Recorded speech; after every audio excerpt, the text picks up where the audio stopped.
आणि प्रॉब्लेम्स त्या वितरणामध्ये आजही खूप आहेत, पण तरी एकूण देशाच्या चित्रामध्ये जी वीज कंपनी त्यातल्या त्यात अधिक चांगलं काम करते तर मग ती महाराष्ट्राच्या या मुळात कंपन्या तीन आणि त्यांची एक ॲपेक्स म्हणजे तिन्हींचे एकत्र वीज उत्पादनाची एक कंपनी, पारेषण ट्रान्समिशनची कंपनी आणि ग्राहकाला वीज पुरवण्याची कंपनी, अशा तीन आणि ह्याच्यावर चौथी. हे जागतिक प्रिन्सिपल आहे. वर्ल्ड बँक म्हटली म्हणून आलं, पण अक्षरशः नियतीने वाचवला. फायनली आपलं मराठी वाक्य बोलायचं तर त्या एनरॉनच्या लफड्यापासून महाराष्ट्राला वाचवला, नियतीने वाचवला. एनरॉन फोल्डेड अप, MSEBीचं काम एफिशियंट, असं अन्य सर्व ठिकाणी नाही होऊ शकलं.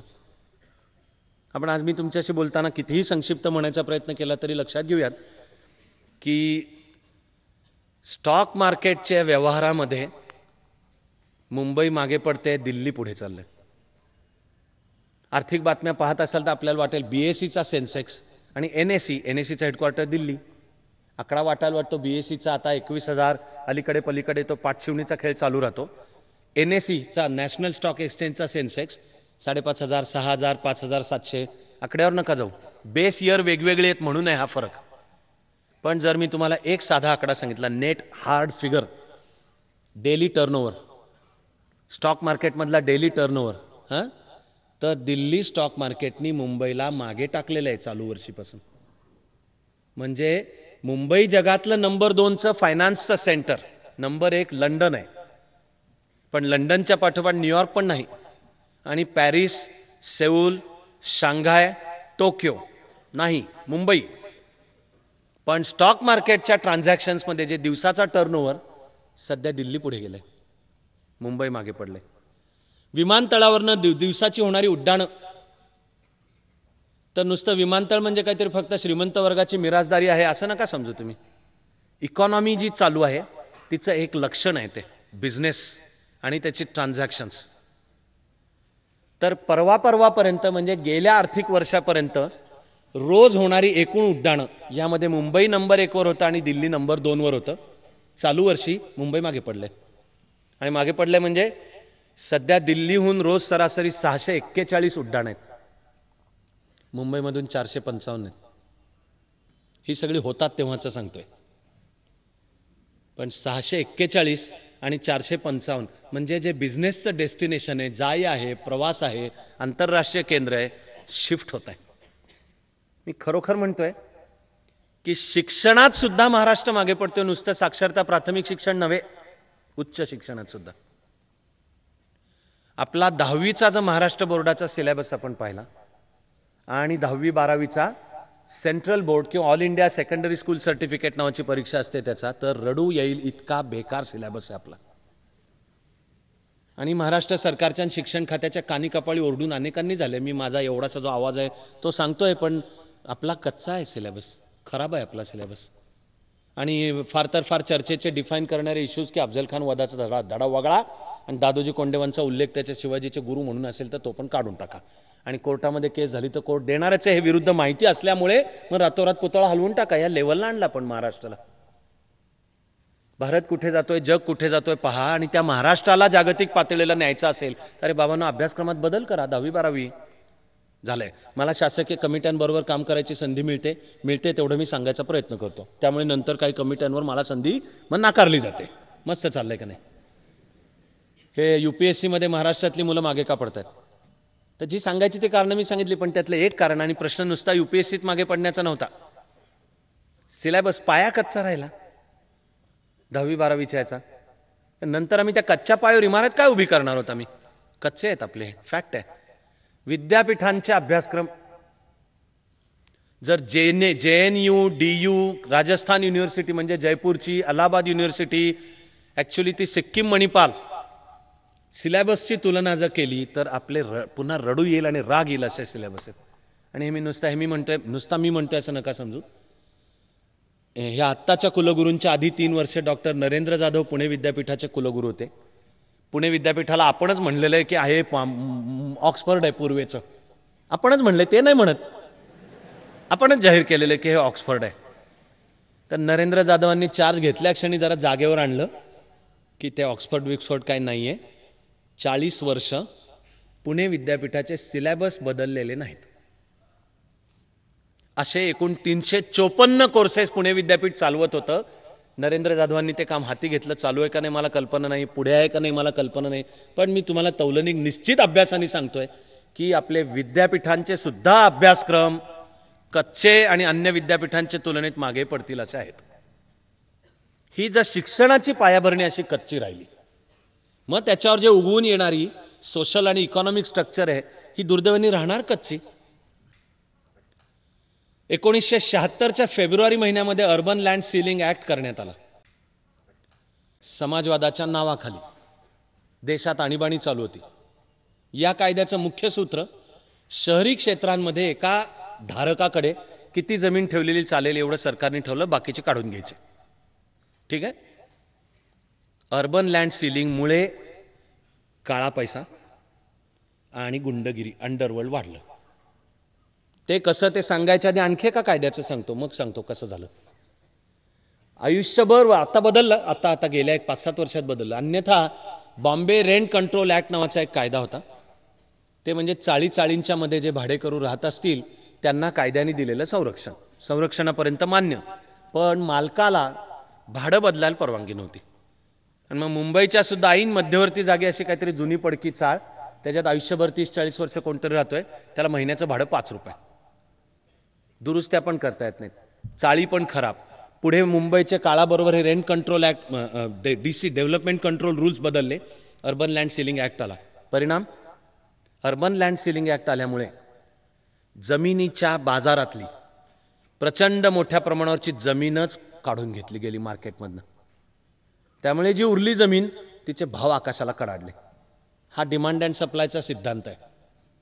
आणि 1975 पर्यंत मुंबईचं जे गुन्हेगारी जगत होतं, म्हणजे युसुफ पटेल, सुकुर नारायण बाखिया, हाजी मस्तान यांनी 1975 नंतर हे स्मगलिंग आणि सोनं वगैरे सोडलं, रिअल इस्टेटमध्ये पैसा गुंतवणं चालू केलं. आणि बॉम्बे रेंट कंट्रोल ऍक्ट जेव्हा मालकाला काही करू देत नाही आणि आयुष्यभर भाडं न बदलता 5.25 रुपये भाड्यावर 500 स्क्वेअर फूट जागेमध्ये भाडेकरू राहतो, मालक काहीच करू शकत नाही. पण मुंबईचे DC रूल्स मात्र बदलले आणि FSI पोचला 2.53. म्हणजे जो प्लॉट असेल त्याच्यावर सरासरी 10 मजली 12 मजली बिल्डिंग उभी करता येईल. टोलेजंग आणि नवे फ्लॅट्स होतील. ते फ्लॅट्स 25,000 रुपये स्क्वेअर फूट.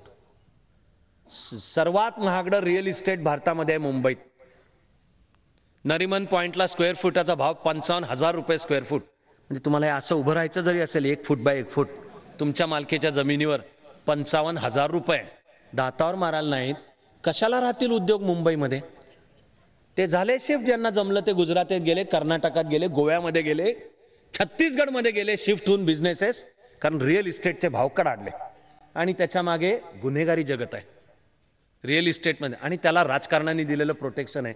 पण कायद्याची इन्स्टिट्यूशनल स्ट्रक्चर होती सांगेपर्यंत आणि परवा बदलेपर्यंत ती चालू ठेवलेली होती. त्यामुळे अंतिमतः एक साधं गणित येऊन बसलं, लांबचं नाही आहे. कल्लू मामाला भेटायला बिल्डर येतो. कल्लू मामा म्हणतो, अबे साले शानपण शिकत आहे क्या. तो कल्लू मामा त्याला एक बिझनेसचं गणित म्हणतो की तुझा प्लॉट एवढा आहे, त्याला FSI इतका, त्याच्यावर बिल्डिंग इतकी होणार, तू या भावाने विकणार, म्हणजे साले तू कमाएगा 100 करोड़, हमको 2 करोड़ देगा क्या, 30% हमारा है. अंडरवर्ल्ड हे बिझनेस आहे. आणि त्याला कायद्याचा बेसिस मिळवून दिला ह्या कायद्यांनी, आणि मग राजकारण आणि प्रशासनाने सुद्धा दिला. बघता बघता महाराष्ट्राचं त्यातला सर्वात त्रास मुंबईचा आहे, मुंबईला आहे. या रचनेतनं वाढत गेलेली गुन्हेगारी जगताचं प्रभुत्व फिल्म इंडस्ट्रीवर आहे. भारताच्या फिल्म इंडस्ट्रीचं केंद्र मुंबई. सर्वात जास्ती चित्रपट हिंदीत निघतात. जगामध्ये सर्वात जास्ती चित्रपट तयार करणारा देश आहे भारत. एवढे हॉलिवूडमध्ये पण निघत नाहीत. तेव्हा आपण नुसतं लोकसंख्येत नंबर 1 वर असं नका समजू, आपण बेकार क्वालिटीचे सिनेमे काढण्यात पण नंबर 1 वर.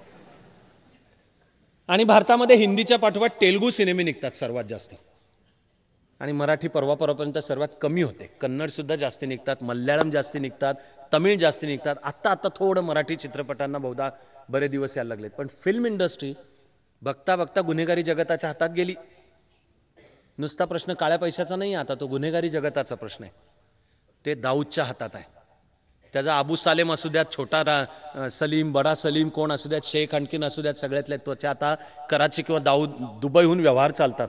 आणि म्हणून स्त्रियांचं भीषण शोषण पण आहे मुंबईच्या फिल्म इंडस्ट्रीमध्ये.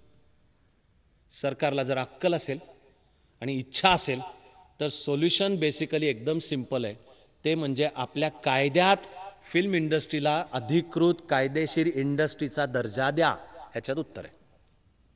केंद्रामध्ये ज्या वेळेला राष्ट्रीय लोकशाही आघाडीचं राज्य होतं त्यावेळच्या इन्फॉर्मेशन ब्रॉडकास्टिंग मंत्री सुषमा स्वराज यांनी एकदा जाहीर केलं होतं की आता आमचं धोरण लवकरच आम्ही फिल्म इंडस्ट्रीला, आपण फिल्म इंडस्ट्री शब्द वापरतो पण कायद्याच्या फार गुंत्यात न जाता सांगतोय की अजूनही फिल्म इंडस्ट्रीला अधिकृत इंडस्ट्री असा कायदेशीर नाहीये दर्जा. आणि त्याचा किमान आणि वेळ पाहता सांगता येईल असा पण बेसिक मुद्दा आहे की त्या कायदेशीर दर्जा नसल्यामुळे फायनान्स मिळण्यात प्रॉब्लेम आहे. म्हणून मग फायनान्ससाठी वळावं लागतं 2 नंबरचे धंदे. मग भरत शहा कंपनी बसलेत, मग निघतात, मग ते 2 नंबरच्या धंद्यातून निघतात. संजय दत्तच्या अंडरवर्ल्डशी कनेक्शन असतात. अजिबात नवी गोष्ट नाहीये. आत्ता गेले 2 दिवसांपूर्वी परत बाहेर, अरे अजिबात नवीन गोष्ट नाही. संजय दत्त 92च्या मुंबई बॉम्बस्फोटाच्या कटात सुद्धा सापडलेला आहे. तो अजून संपलेला नाहीये. त्याचे टेलिफोनिक रेकॉर्ड आहे. आणि नुसता संजय दत्त नाही, बहुसंख्य खानावळ हा नाना पाटेकरनी वापरलेला शब्द आहे. आमिर खान सोडता, आमिर खान बहुधा अंडरवर्ल्डशी लिंक नाही असं म्हणायला जागा आहे. सोडता ही फिल्म इंडस्ट्री डॉमिनेट करणारी जी खानावळ आहे यांचे अंडरवर्ल्डशी लिंक्स आहेत. त्यांचे हिंदी पिक्चरला येणारा पैसा 2 नंबरचा धंदा म्हणून येतो. अर्थातच त्याच्यामध्ये मग भीषण स्त्रीचं शोषण. नुसतं पडद्यावर नका समजू, ॲक्च्युली पडद्यावर काय असं पडद्याच्या मागे आहे. मध्ये एका स्टिंग ऑपरेशनमध्ये शक्ती कपूर पकडला गेला. त्यांनी त्याचं काय बिघडलं का नाही बिघडलं मला माहिती नाही. म्हणजे ही सगळी लिंक आहे. मग ही तोडायला नको. तोडता येणं शक्य आहे का नाही, मी तुम्हाला आणखी एक लिंक सांगतो आणि मग तोडता येणं शक्य आहे पण राज्यकर्ता वर्ग ते करत नाही ह्याच्यापाशी येतो. धावत सांगणार आहे पण मधले सुद्धा काही मुद्दे तुम्ही ज्या तऱ्हेने ऐकले तर मला जरा विश्वास आहे की येईल पटकन लक्षात. महाराष्ट्राचं एक धोरण होतं औद्योगिक विकासाचं, त्याचं नाव आहे इंडस्ट्रियल लोकेशन पॉलिसी, ILP. त्या धोरणामधलं एक बेसिक सूत्र ज्या संदर्भातलं मी उदाहरण सांगणार आहे. मुंबईमध्ये नवे उद्योग सुरू करायला बंदी. वरकरणी असं वाटेल की ठीक आहे, काय फार प्रॉब्लेम नाही आहे, उद्योग व्यवसाय महाराष्ट्रभर पसरले पाहिजेत, मुंबईतले थांबवा. पण आहेत त्या उद्योगांचं काय, तर ते उद्योग पडायला लागले आजारी, सिक. मग आजारी उद्योगांच्या फायली तयार होतात की त्यांना आता फंडिंग फायनान्स दिलं पाहिजे. ती जाते BIFR, हा मूळ कायदा आहे, ऑल इंडिया कायदा, त्यानुसार तयार करण्यात आलेली body, board of industrial and financial reconstruction कडे जाते. ते त्याचा अभ्यास करून सांगतात की तुमचा हा जो तोट्यात चालणारा व्यवसाय आहे हा जर ऊर्जित अवस्थेमध्ये आणायचा असेल तर अमुक अमुक अमुक करा, ही 4, 5, 50 पावलं उचला. त्यामध्ये मुख्य इंजेक्शन त्या व्यवसायाला दिलं जातं फंडिंगचं, फायनान्स, की हे घ्या, बिझनेस एक्सपांड करा. ठीक आहे. त्यामध्ये एक संकल्पना वापरली जाते, तिचं नाव आहे मिनिमम इकॉनॉमिक साईज. ते अर्थशास्त्रीय गणित आहे.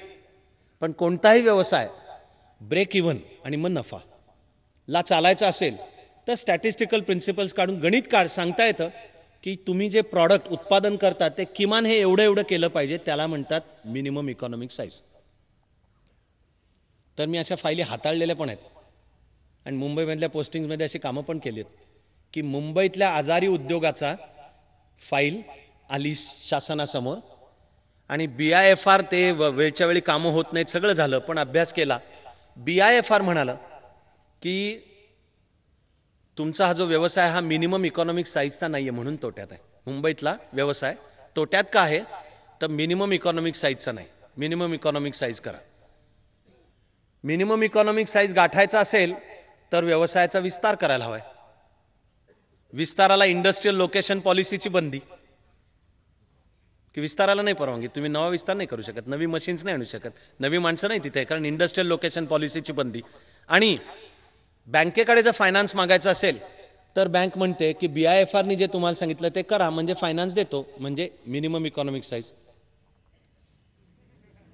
आई खाऊ घालीना आणि बाप भीक मागू दिनाची, ह्याच्यावर आणखीन काय स्थिती येते. बोंब मुंबईची. आणि मुंबईचं ते वर्स्ट चित्र दिसून आलं टेक्स्टाईल इंडस्ट्री आणि झालेली गिरणी कामगाराच्या आयुष्याची दैना दैना मित्र, दैना हा शब्द सौम्य ठरेल इतकं भीषण आयुष्य झालं. कायद्याची गोची, प्रशासन आणि राजकारणाची गोची. दुष्काळात 13वा महिना म्हणजे 82 साली दत्ता सामंतांच्या नेतृत्वाखाली चालू झालेला संप, गिरणी कामगारांचा संप. 82 साली मुंबईतले सगळे टेक्स्टाईल सेक्टरचे जे उद्योगपती होते एकत्र आले आणि म्हणाले यांची ही गुंडगिरी आपल्याला ऐकून घ्यायची नाहीये, बिझनेस बंद पडला तरी चालेल पण आता ऐकायचं नाही. 82 साली चालू झालेला संप अजून संपलेला नाही. दुर्दैवाने पुढे दत्ता सामंतांची हत्या झाली, सुपारी देऊन झाली. 5,000 रुपये घेऊन हत्या केली. ती पोरं कोल्हापूरची होती. पुढचे उद्योग आणखीन ते सगळं दुर्दैव आहे. गिरण्या बंद पडल्या आणि गिरणी कामगार देशोधडीला लागला. ज्याला गावाकडे जाणं शक्य होतं तो गावाकडे गेला, पण बहुसंख्य जणांना शक्य नव्हतं. 82 साली एकूण 5,58,000 गिरणी कामगार होते. ती संख्या आली 25,000वर. मग उरलेले 5.25 लाख कुठे गेले? ज्यांना शक्य होतं ते गावाकडे गेले, ज्यांना शक्य नव्हतं त्यांच्या पोरीबाळी लेडीज बारमध्ये काम करायला गेल्या. मुंबईमध्ये जे लेडीज बार निघाले आणि स्त्रीचं शोषण आहे त्याचा आर्थिक आणि सामाजिक प्रशासकीय मुद्दा गिरणी कामगारांच्या संपात आहे. पुढे लफडेबाजी वाढते आणि अय्याशीचे सगळेच गैरप्रकार वाढतात. त्याच्यात पण मजबूर झालेले, जायला दुसरं काही नाही तर ती घरामधली तरुण मुलगी जायला लागली लेडीज बारमध्ये. ते दारू देण्यापाशी काम संपत नाही. आणि तुमच्या माझ्याच आया बहिणी आहेत का नाहीत त्या? पण या भीषण शोषणाच्या मुळाशी मग राजकीय इच्छाशक्तीचा अभाव. ह्यांना काय माहिती नाही काय घडतंय हे, आणि बदलण्याचे उपाय हाताशी नाही आहेत. पण महाराष्ट्राचं राजकारण आणि प्रशासनाचं सुद्धा जे घोर भीषण पतन ते बॉटमलेस पिट मध्ये टाकल्यासारखं की आता थांबतंय का नाही कुठे, का आता आणखीन खाली काय जायचं. यशवंतराव चव्हाण यांनी राज्याचा कारभार चालू करताना प्रशासनाला बोलवून सांगितलं की तुमचं काम परखडपणे सल्ला द्या. ते केलं प्रशासनाने त्यावेळी. बघता बघता जे चित्र बदलत गेलं की स्वच्छ, कार्यक्षम आणि परखडपणे काम करणाऱ्याला शिक्षा व्हायला लागल्या. मला झाल्या नाहीत हे सांगून सांगतोय, मला नाही झाल्या. माझ्या मनात त्या काळातले जे राज्यकर्ते आहेत त्यांच्याबद्दल वैयक्तिक पातळीला आभार पण आहेत की माझी जी काम करण्याची इच्छा आणि तळमळ होती तिला न्याय मिळेल अशा जागा म्हणजे पोस्टिंग मला न मागता मिळाल्या. आणि मी सध्या मुलांनाही तेच सांगायचा प्रयत्न करतो की तुम्ही फोकस करा स्वच्छ आणि कार्यक्षम असण्यावर, कारण सत्तेत कोणतंही सरकार असलं तरी त्यांना कारभार चालवायचाच आहे, हे बरोबर आहे. पण महाराष्ट्राच्या प्रशासनाचं पतन राज्यकर्त्या वर्गामुळे होत राहिलं ही वस्तुस्थिती. अंतुलेंपासून सुरुवात दिसते त्याची. आणि भ्रष्टाचार आणि वाटेल ते बाहेर गोद, म्हणजे आधी नव्हतं असं नाहीये. त्याचं जे घोर भीषण रचना केली ती अंतुलेंनी केली. तर वरिष्ठ सचिवांच्या एका बैठकीमध्ये अंतुलेंनी सांगितलं की यशवंतराव चव्हाण साहेबांचा आदर्श डोळ्यासमोर आहे, मी पण तुम्हाला सांगतो की परखडपणे काय तो आम्हाला सल्ला देत चला, आणि आत्ता सुद्धा कोणाला काही म्हणायचं असेल तर सांगा.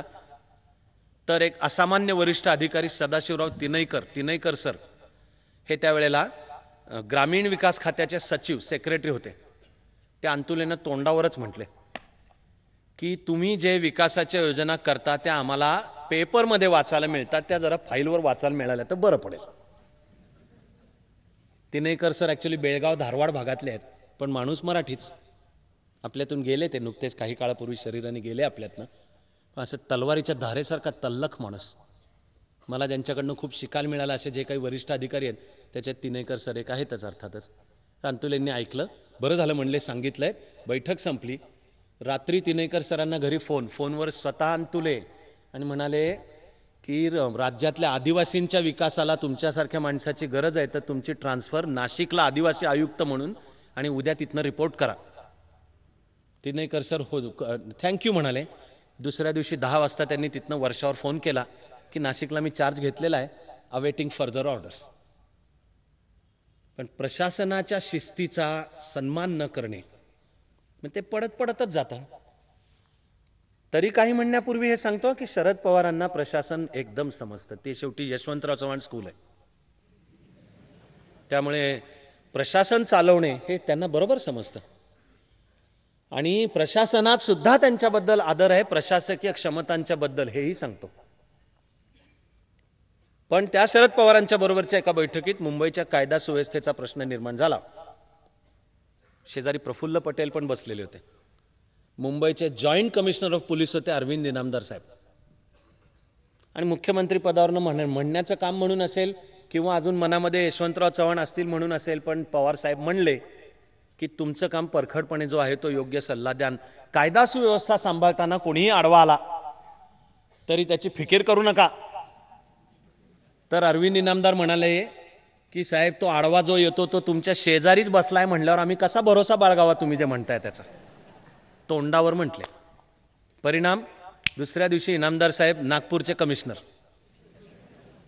पुढे ते महाराष्ट्राचे पोलीस महासंचालक झाले. महाराष्ट्र सरकारला ते झालेले नको होते, पण सरकारच्या नाकावर टिचून झाले म्हणजे करावं लागलं. लवकरात लवकर त्यांना घालवण्याचे प्रयत्न झाले. त्या नादामध्ये डीजी पद त्यांचं बदलून करण्यात आलं, डीजी हाऊसिंग. इनामदार साहेबांनी राजीनामा दिला. तोटा त्यांचा नाही आहे, महाराष्ट्राचा आहे. परखड आणि स्वच्छ प्रशासन महाराष्ट्राचे आदर्श आहेत. झिरो बेस बजेटिंग सुरू करणारं पहिलं राज्य महाराष्ट्र होतं. मंत्रालयातल्या फाईली वेगाने हलाव्यात याकरता पावलं उचलून जिचं नाव आहे डेस्क ऑफिसर सिस्टीम, की ज्यामध्ये लेव्हल जम्पिंगचं तत्व आहे आणि निर्णय प्रक्रियेला गती आली पाहिजे, हे करणारं पहिलं राज्य महाराष्ट्र आहे. ते बघता बघता मागे पडत आता महाराष्ट्र इतर राज्य आधी पावलं उचलतात, मग महाराष्ट्र उचलतो. आणि उचलतो ते सुद्धा फरफटत पायामध्ये साखळ्या घातल्यासारखं, किंवा केंद्र सरकार चाबूक काढतं की आता हे उचललं नाहीत तर अमुक अमुक. दुःखद उदाहरणांची यादी संपणार नाही इतकी मोठी आहे.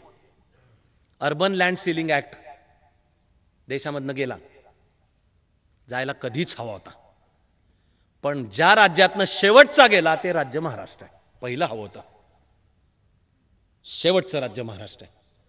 आणि जाताना सुद्धा गेला तो सुखासुखी नाही गेला.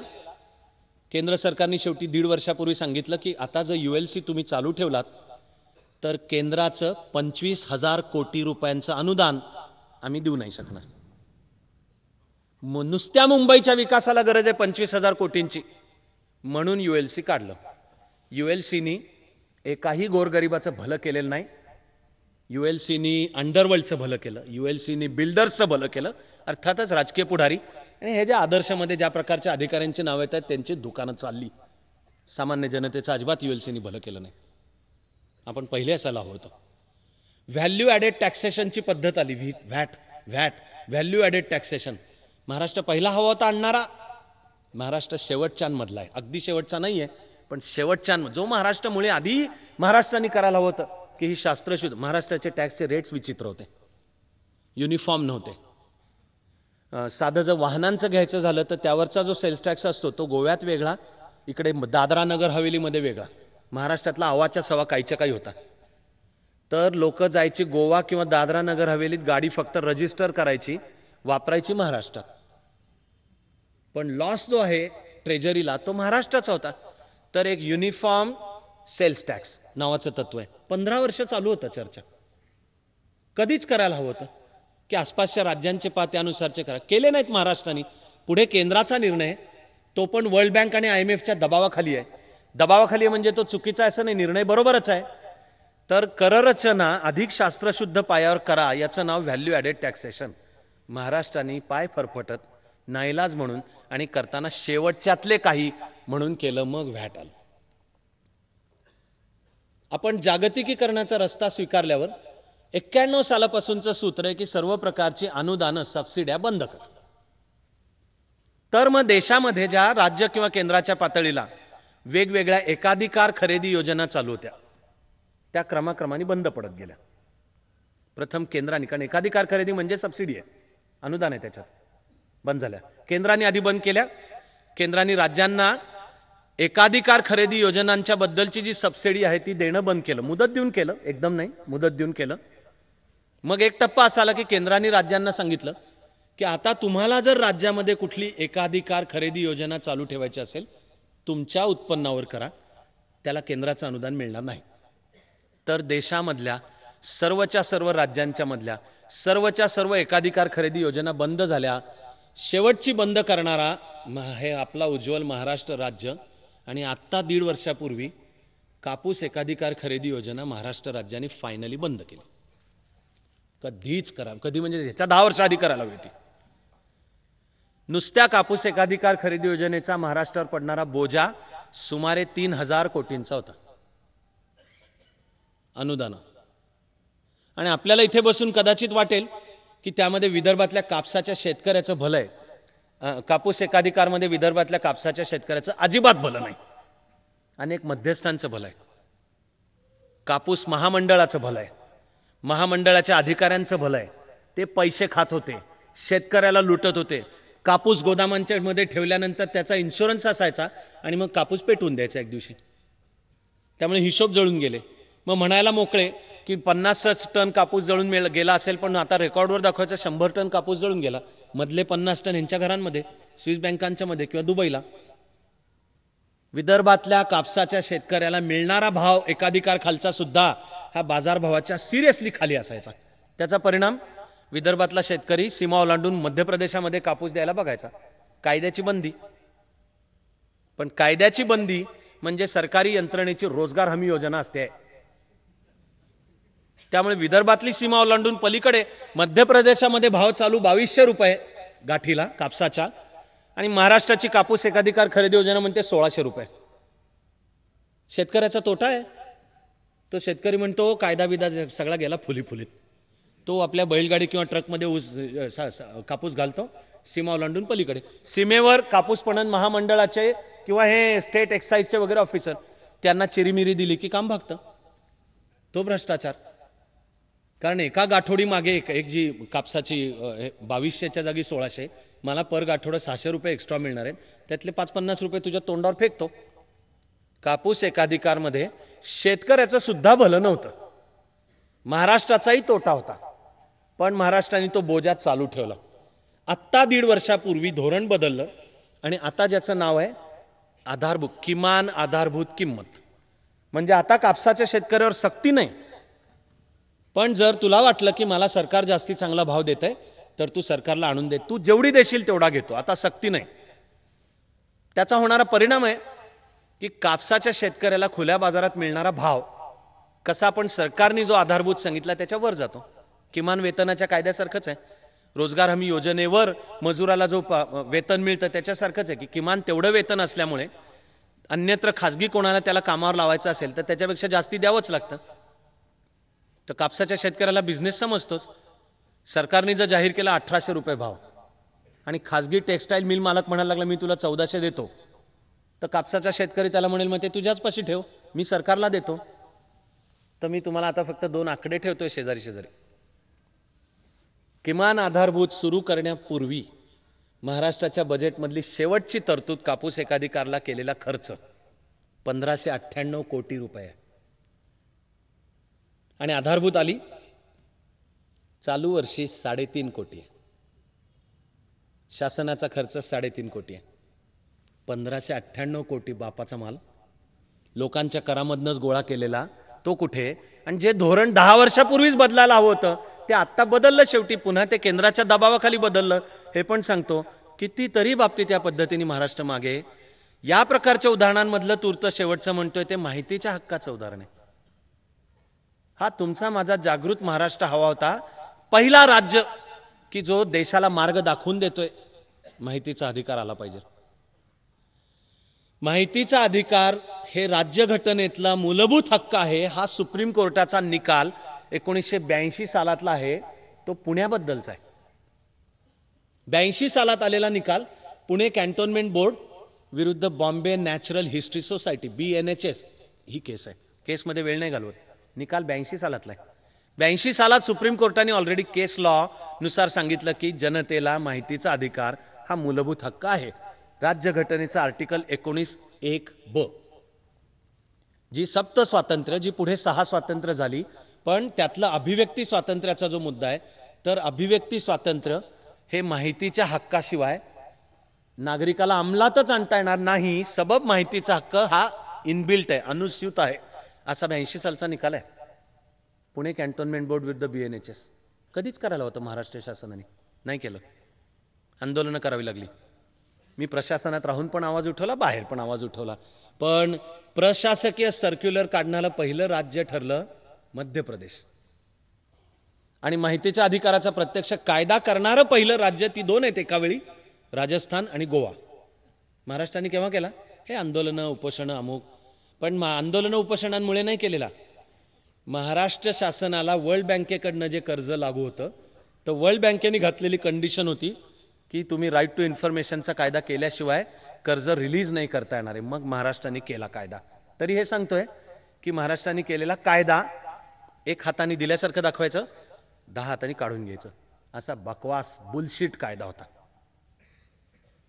पण मग महाराष्ट्राच्या राज्यकर्त्यांच्या दुर्दैवाने केंद्राचा झाला तो 13 ऑक्टोबर 2005ला झाला. तो एकदा केंद्राचा झाला म्हटल्यावर राज्याचा सुपरसीड होतो, म्हणून केंद्राचा लागू आहे. तरी त्या माहितीच्या अधिकाराच्या दैना आपण पाहतोच.